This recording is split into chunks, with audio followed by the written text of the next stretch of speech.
Living a Positive Life in a Negative World, My Uphill Journey. That's the title of our next guest's book. Yes, in her book, Linda Plunkett provides inspiration and hope through lessons she learned while going through a life-changing medical diagnosis. And she's here today to share some of those lessons with us. So welcome to the show, Linda. How are you? Thank you so much. I'm great. Thank you for having me on your show. Yes. Of course, we're glad you're here. So let's start with that medical diagnosis that really changed things for you. Okay, the book came out of the original book, which was Supernatural Rescue, in which I explained to people my life is truly a miracle, but I had a tumor the size of a tennis ball in my frontal lobe. Wow. And went through an 8-hour brain surgery. But I did survive it, and I'm so thankful to God that you know that I'm here. But unfortunately, after that time, things got worse.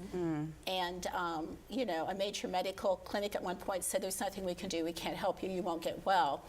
But I had to kind of find my own way, changing my own lifestyle, body, soul, and spirit, because doctors were not able to help me. I had a lot of pain. I had a lot of sleep issues. And there was a point that I wasn't sure if I wanted to live. It was a very extremely upsetting time in my life, probably the most upsetting time I've ever had. But out of that, thankfully, I have a lot of tips for people.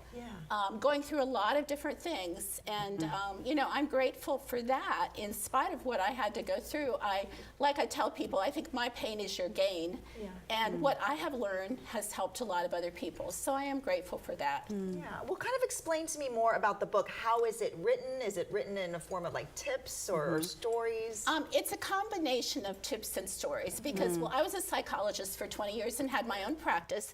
And you know, I gave out a lot of tips. Sure. But until I went through these types of experiences myself, I didn't have to find my own answers. Like, I kind of laugh and say, okay, you know, I gave everybody advice, but when things got really bad, I had to learn new ways of dealing with things. So it's a combination of things. And also, I like to include, there's a lot of research in here by, you know, big universities, Harvard, and people that do medical research.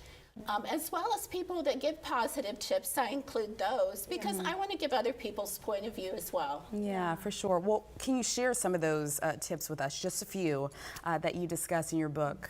Okay, I have 3 sections, and so I'll try to give you a tip or 2 from each section. Fantastic. But the first section is about the body, and it's about improving your body and also your brain, because I was recovering from, you know, a brain surgery in the aftermath of the fibromyalgia that continues once you have a brain surgery. There are, you know, ramifications you have to deal with. But one of the biggest things that I tell people, especially regarding their health, and there's a lot of health tips in here, is you've got to be attentive to yourself, and also you know, are you exercising? Very important. Even if you just walk, there's so many benefits to walking. So true. For your body, your soul, your spirit, even if you can only walk. And I always, of course, tell people, talk to your doctor first, make sure. In my case, I did weight bearing, I did other forms of exercise, but also I had to learn how to eat well because I had pain. Inflammation can be at the root of a lot of pain, and so I had to change my eating. For me, that meant eliminating some sugar, which also helped my weight. After the brain surgery, I was 40 pounds overweight. But the combination of the exercise and eating, it helped me maintain my weight. So, you know, looking at your diet, looking at your health in general, it's very, very important to do that.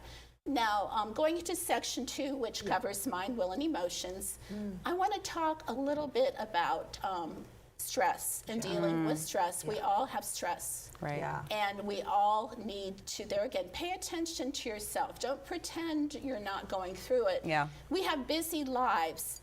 And what I found as a counselor as well, people are so busy, you know, they have their job, they have their children, they have that to-do list that they ignore themselves.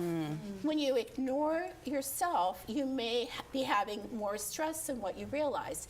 And it can affect your health, it can affect your relationships. So a couple tips in that area I would say is make time for yourself. Start the day, if you can, just a few minutes, a quiet time, a reading, a devotion, a prayer, whatever you're comfortable with. But to start your day, but give yourself a few minutes in the morning. And I think for me, even at night before I go to bed, but to have that quiet time.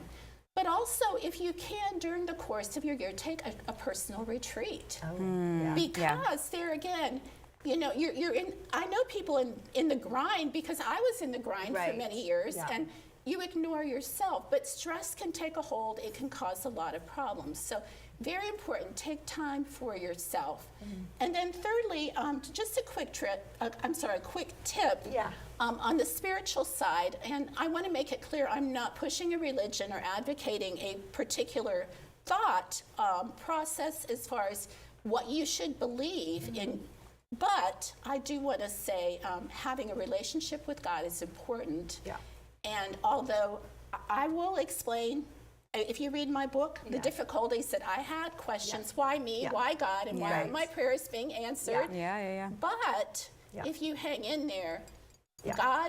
relationship with God means you have someone that will never leave you, Yeah. that will Right. be with you, and Yeah. you're not alone, and that's very important. Yeah. And also gives Yeah. you strength in your weakness when you need it. For sure. Well, thank you so much for joining us. You're welcome. Really appreciate it. And if you want to find out more about Linda, you can visit her website, lindasPlunkett.com.